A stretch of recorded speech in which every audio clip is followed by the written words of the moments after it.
Finanšu ministrija, piesaistot biedrību iekšējo auditoru institūts un pieaicinot profesionālus risku vadības ekspertus, ir izstrādājusi risku vadības ieviešanas rokas grāmatu. Tajā ir apkopot un strukturēti atspoguļot informāciju par publiskajam sektoram raksturīgajiem riskiem. Savukārt, rokas grāmatas pielikumos digitālā veidā ir iekļautas metodiskas veidlapas, lai tas būtu ērti un ātri ieviešams praktiskajā darbībā. Šo rokas grāmatu un digitālās veidlapas var atrast Finanšu ministrijas mājaslapā sadaļā Iekšējā audita politika.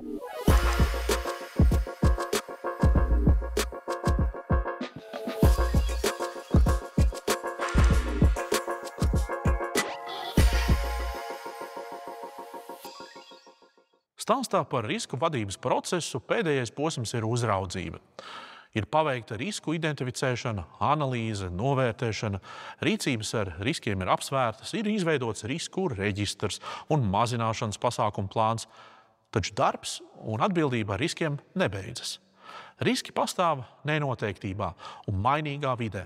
Līdz ar to neizbēgami ir jātur roku uz pulsa un jāseko notiekošajiem.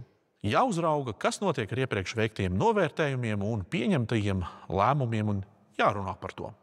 Iespējams, ir mainījies risku novērtējums, iespējams, ir paveikti risku mazināšanas pasākumi vai gluži otrādi. Vairs nav iespējams tos realizēt. Kādam šīs izmaiņas ir jākonstatē un jākoordinē turpmāko lēmumu pieņemšanu. Turklāt šo nevar darīt risku vadītājs viens pats. Par izmaiņām situācijā un lēmumu pieņemšanu attiecībā uz risku pārvaldības stratēģiju ir nepieciešams sarunāties ar visiem iesaistītajiem darbiniekiem. Risku vadība ir dzīva un sniedz pievienoto vērtību tad, ja par to runā. Risku uzraudzība praksē nozīmē regulāru risku pārskatīšanu. Ir jānosaka, vai iepriekš piešķirtais novērtējums atbilst faktiskajai situācijai. Kā darbojas riska kontroles un vai tās ir mainījušās? Un vai risku mazināšanas pasākumu ieviešanā ir novērojams progress un kā tas ietekmē risku? Uzraudzība tiek veikta, lai nodrošinātu risku vadības procesa nepārtrauktību, kā arī lai uzlabotu risku vadības kvalitāti un procesa nepārtrauktību. Turklāt iestādē ir jābūt skaidri noteiktai atbildībai par to, kas uzraudzību veids un kādus nākamos soļus var sagaidīt atkarībā no situācijas. Piemēram, tiek mainīts risku novērtējums, mazināšanas pasākumu termiņš, par izmaiņām tiek informēta uzņēmumu vadība un tam līdzīgi. Lai veiktu uzraudzību, ir nepieciešami dokumentēti un aktuāli dati par līdzšinējo risku novērtējumu un faktisko to mazināšanas pasākumu statusu. It īpaši, ja ir mainījusies iekšējā vai ārējā vide, ir pagājis laiks kopš iepriekšējā risku reģistra izveides.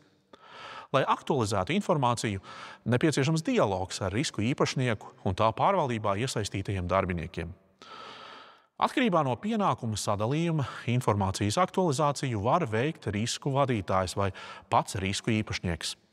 Tālāk seko iestādes vadības informēšana par izmaiņām, un visbiežāk tas ir nepieciešams gadījumos, kad, realizējot būtisku risku mazināšanas pasākumu, kur nepieciešams vadības atbalsts un dažādi pielāgoti risinājumi, iestādē rodas sarežģījumi.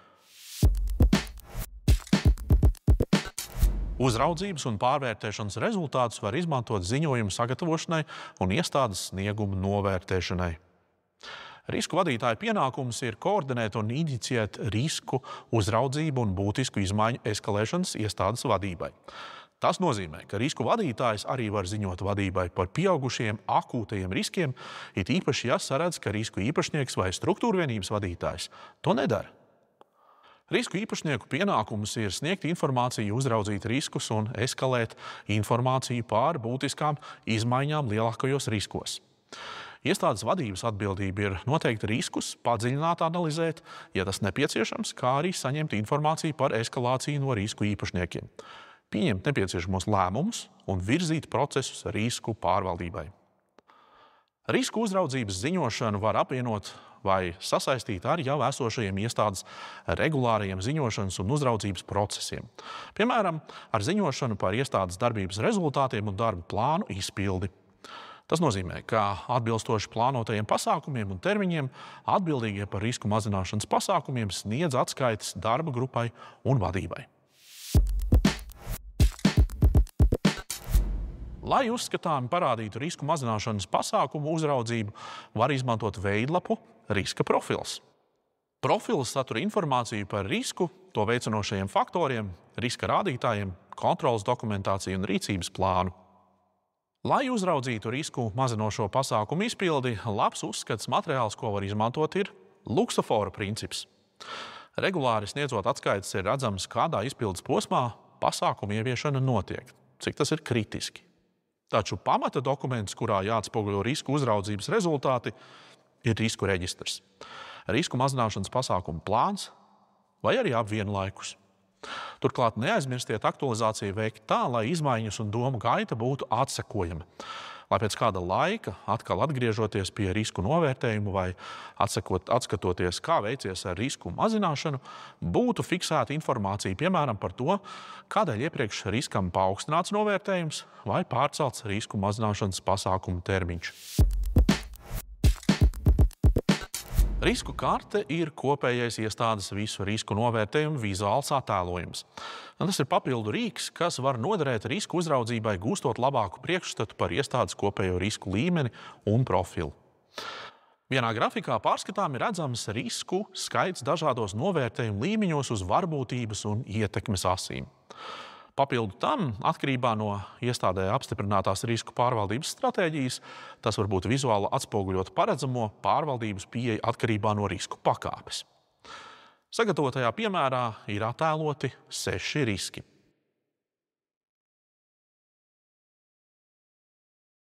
Lai attēlotu risku prioritāti atbilstoši to novērtējumam, tiek izmantota risku matrica un tajā attēlotās riska līmeņu krāsas.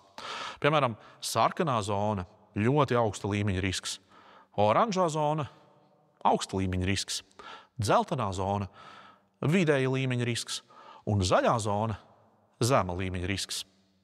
Matricā uz asīm attēlotas risku ietekmes un varbūtības vērtības. Risku kartē var arī vizuāli attēlot risku grupas, piemēram, iekšējie un ārējie riski, stratēģiskie, darbības, jeb operacionālie, personāli, juridiskie, tehniskie riski un finanšu riski. Komunikācija par riskiem ir viens no veiksmīgas un dzīves risku vadības stūrakmeņiem, kā arī svarīgs priekšnosacījums praktiskas, elastīgas un efektīvas risku pārvaldības ieviešanai. Risku informācijai ir jābūt pieejamai un izsekojamai iestādes augstākās vadības lēmumu pieņemšanas procesā. Tai jābūt pietiekamai un aktuālai, lai augstākā vadība varētu pieņemt uz pamatotu izvērtējumu balstītus pilnvērtīgus lēmumus.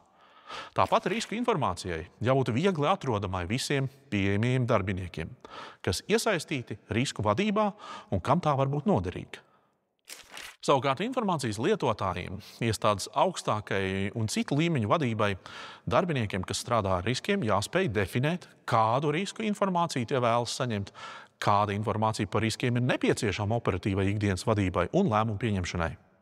Piemēram, regulāri ziņojumu vadības komandai par būtiskajiem riskiem un to mazināšanas statusu. Prezentācijas par riskiem specifiskās jomās vai struktūra vienībās. Risku apkopojums ar nolūku to iesniegt kādai kontrolējušai iestādei vai auditoriem.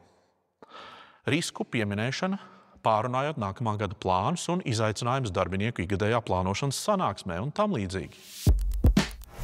Risku komunikācijai ir vienots mērķis – pēc iespējas uzlabot un optimizēt risku pārvaldību iestādē. Līdz ar to jāsako līdz tam, lai informācijas apmaiņa nedublētos, taču lai tajā nebūtu arī pārāvumi. Komunikācijai būtu jānosaka regularitāte, nepārtrauktība un atbildīgais par informācijas sagatavošanu un satura formāts. Lai risku komunikācija būtu pēc iespējas liederīgāka, tai ir jābūt starpdisciplinārai. Tajā jāiesaista dažādu funkciju līmeņu un struktūru vienību pārstāvji, visi, kurus skar attiecīgie riski un kuri var piedalīties risku mazināšanas pasākumos.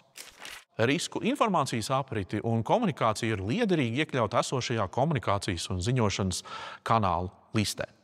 Tādējādi šī informācija tiks saturiski integrēta un netiks uztvērta kā papildu administratīvais sloks.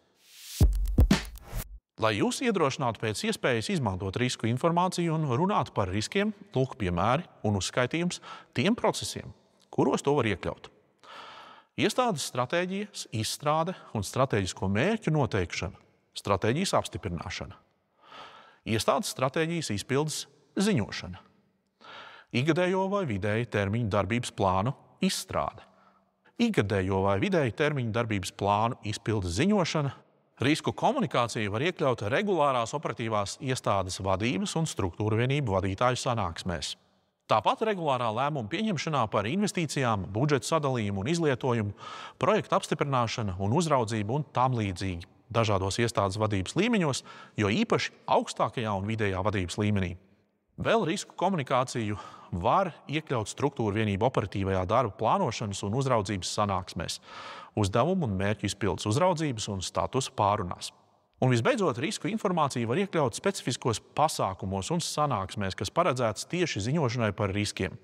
Piemēram, gada atskaite par risku pārvaldību vai ceturkšņu būtiskāko risku, statusu un mazināšanas pasākumu ziņošana vai arī neplānota krīzes situācija risku ziņošana.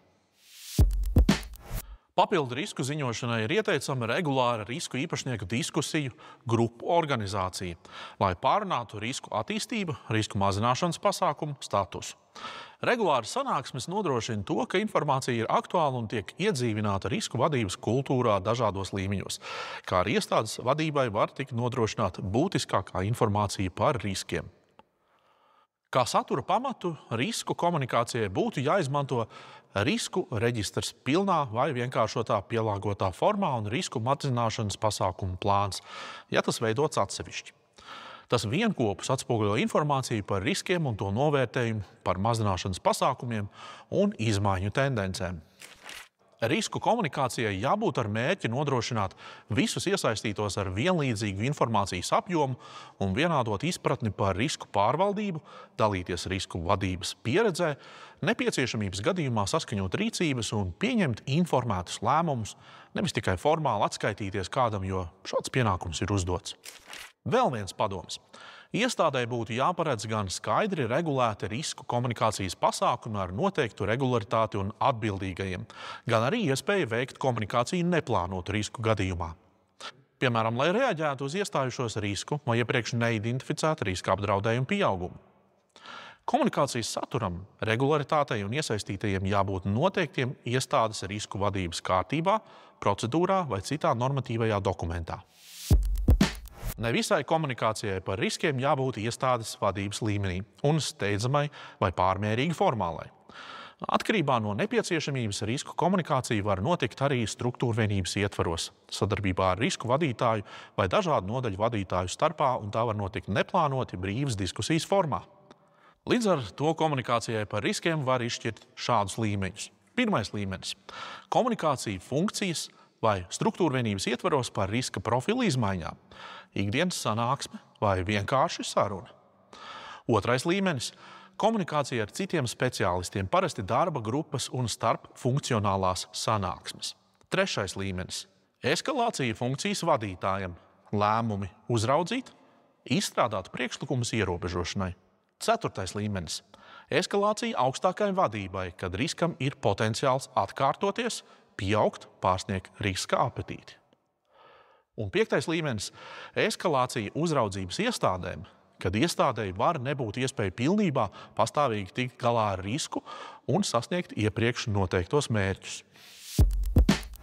Funkciju vai struktūra vienību vadītāju pienākums ir eskalēt risku informāciju augstākai vadībai.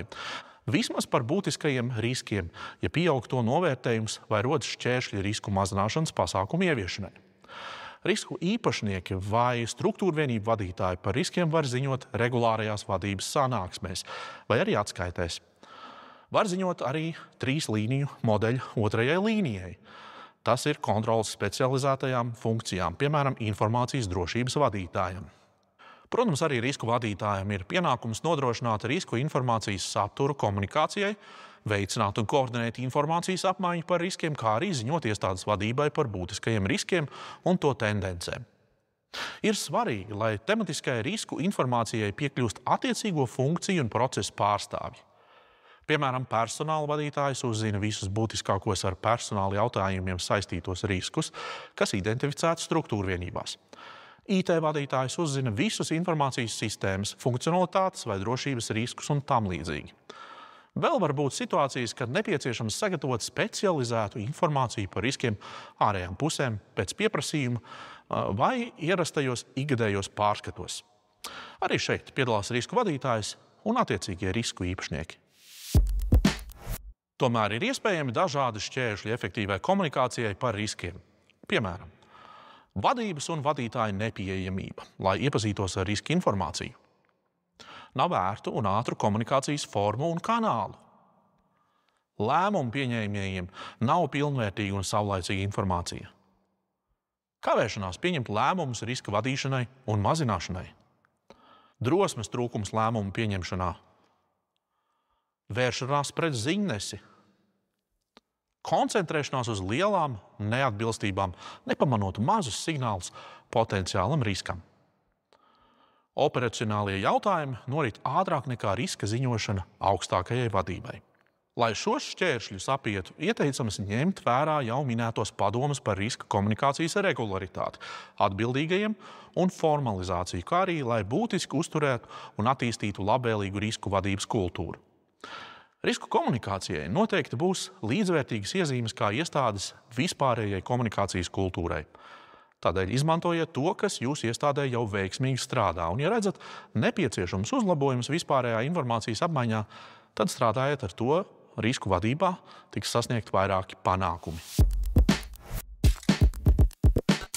Viens no risku vadības rokas grāmatas izveides pamata mērķiem ir atbalstīt un iedrošināt šīs funkcijas ieviešanu iestādēs, kurās vēl nav risku vadības. Taču šo informāciju pilnā mērā var izmantot arī risku vadības attīstībai un pilnveidošanai. Pēc tam, kad risku vadība iestādē ir ieviesta un tiek aktīvi izmantota, visdrīzāk dabiskā veidā pieaug risku vadības brieduma pakāpe un notiek risku vadības sistēmas pilnveidošana. Tomēr, ja jūtat, ka pats no sevis nekas nenotiek, varat izmantot šajā rokas grāmatā minētās metodes, lai veicinātu risku vadības sistēmas izaugsmi. Pastāv dažādi veidi, kā pilnveidot risku vadību. Viens ir risku vadītāju un iestādes vadības veikts risku vadības pašnovērtējums, izmantojot risku vadības brieduma modeli. Vai arī izmantojot kādu no risku vadības modeļu vai standartu prasībām, ja attiecīgais modelis vai standarts ieviests iestādē. Otrs variants – ārējā pakalpojuma sniedzēja veikts risku vadības novērtējums. Arī tas var tikt veikts izmantojot risku vadības brieduma modeli, kādu no risku vadības modeļiem vai standartiem. Vai arī novērtējumu var veikt attiecībā uz iestādes noteiktiem risku vadības mērķiem un kārtību. Tas ir atbilstības novērtējums. Un, protams, vienmēr pastāv iespēja izmantot iestādes iekšējā audita veiktu risku vadības novērtējumu. Arī iekšējais audits var savā novērtējumā izmantot risku vadības brieduma modeli, kādu no risku vadības modeļiem jeb standartiem vai iestādes noteiktiem risku vadības mērķiem un kārtību. Tātad veikt atbilstības novērtējumu. Jebkurš no šiem novērtējumiem var sniegt konstatējumus un rekomendācijas risku vadības sistēmas pilnveidošanai. Nepieciešamības gadījumā, lai rūpīgi sekotu rekomendāciju ieviešanai, risku vadītājs un iestādes vadība var novērtējumu rezultātus apstiprināt formāli, kā rīcības plānu ar termiņiem un atbildīgajiem. Sistēmas pilnveidošana un attīstība lielā mērā ir atkarīga no iestādes augstākās vadības un risku vadītāja iniciatīvas un proaktīvas rīcības. Papildu iepriekš minēto novērtējumu veikšanai ir vēl dažādi veidi, kā iestādes augstākā vadība un risku vadītājs var veicināt risku vadības pilnveidošanu. Pirmkārt, organizēt regulāras mācības iestādes darbiniekiem par risku vadību un ar to saistītajām tēmām, piemēram, par iekšējās kontroles sistēmu. Otrakārt, organizēt seminārus un darba grupas konkrētu risku izskatīšanai, vērtēšanai vai neskaidro jautājumu pārunāšanai. Trešais veids ir regulāri pārskatīt iestādes risku vadības iekšējos reglamentējošos dokumentus. Nepieciešamības gadījumā aktualizēt tos un skaidri komunicēt veiktās izmaiņas un jaunumus iestādes darbiniekiem. Nākamais paņēmiens ir regulāri ziņot par risku vadības kārtējā gada plāniem, par iestādes būtisko risku vadību, kā arī risku analīzes rezultātiem, tā veicinot komunikāciju un viedokļu apmaiņu. Un visu beidzot, var veikt iekšējo aptauju par risku vadību. Tajā var noskaidrot praktiskus jautājumus. Piemēram, vai darbinieki zina, kur atrast informāciju par risku analīzi iestādē, Vai darbinieki pārzina risku vērtēšanas prasības vai zina, pie kā vērsties par pieaugušajiem riskiem? Vai darbinieki uzskata, ka iestādes būtiskie riski ir pietiekami pārvaldīti un tam līdzīgi? Mūsu ieteikums no pieredzes ir līdzsvarot riska vadības attīstības aktivitātes ar tās ierasto ikdienas darbību. Ļaujiet risku vadībai kādu brīdi padarboties praksē. Izmēģiniet, kas jūsu iestādē strādā un kas nē. Kad jūtat, ka nepieciešams solis augšup, vai ka nav skaidra turpmāka attīstība, vai ja zināt skaidri, ka kaut kas jāmaina, bet nav īsti skaidrs kas, tad ķeramies klāt kādam no šajā sadaļā pieminētajiem soļiem, lai veiktu novērtējumu un veicinātu izaugsmi. Risku procesa attīstības aktivitātes varat darīt periodiski, piemēram, ik pēc pāris gadiem. Nākamajā sadaļā tiks sniegti praktiski ieteikumi, kā pārvarēt dažādus izaicinājumus, kas bieži vien rodas ieviešot un pilnveidojot risku vadības sistēmu iestādē. Un svarīgi arī risku vadību integrēt ar citiem procesiem iestādē, kas darbojas, izmantojot risku informāciju. Tādējādi nākamajā sadaļā mēs sniegsim arī ieteikumus par šo procesu sasaisti ar risku vadības procesu. Šis risku vadības ieviešanas materiāls ir viens no vairāku video sērijas. Pārējie ir pieejami Finanšu ministrijas mājaslapas sadaļā Iekšējā audita politika.